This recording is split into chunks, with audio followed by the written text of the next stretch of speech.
you end up leading to the downfall of 32 people. Yes. At the end, we took down the acting boss, the acting underboss. We took several captains, soldiers, and associates. But we also got a couple of guys from the Genovese family, a captain, as well as a soldier who was a Lucchese.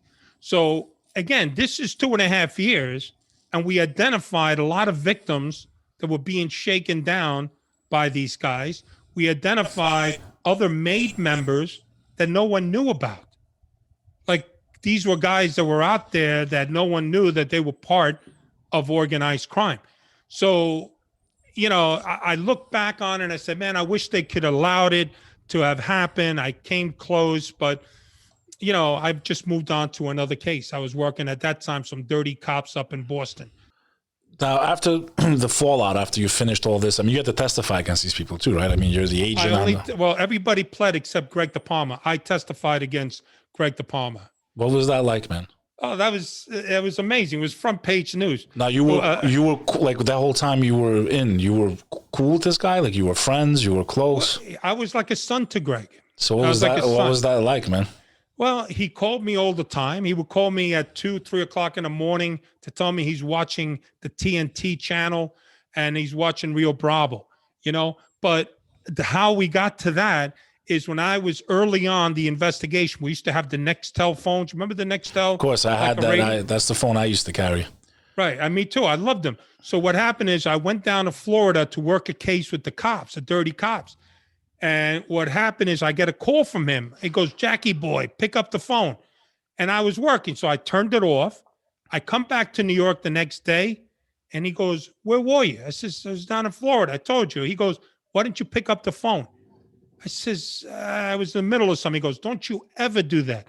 I don't care what you're doing, who you're with, but you pick up that phone. Do you understand me? I go, yeah, okay, well, why? He goes, how do I know you are in jail? How do I know you're not here wearing a wire right now? So he believed in his crew to have accountability. So unlike when I work with other drug dealers or dirty cops or whatever, I never needed to be accountable to them. I just said, look, I'll give you a call whenever. I'll call you next month, next week, or you'll hear from me. But with the mob, there is that accountability. That's just the way it works. You have to keep your skipper, which is your captain, notified of everything you are doing. And I learned that lesson. And I remember true when my mother-in-law passed away, okay? They were in Queens, in Astoria. I went to the wake.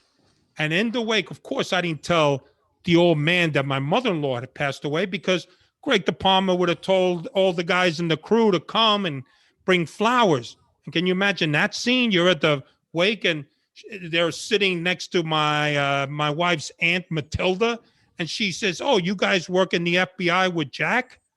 You couldn't bring them.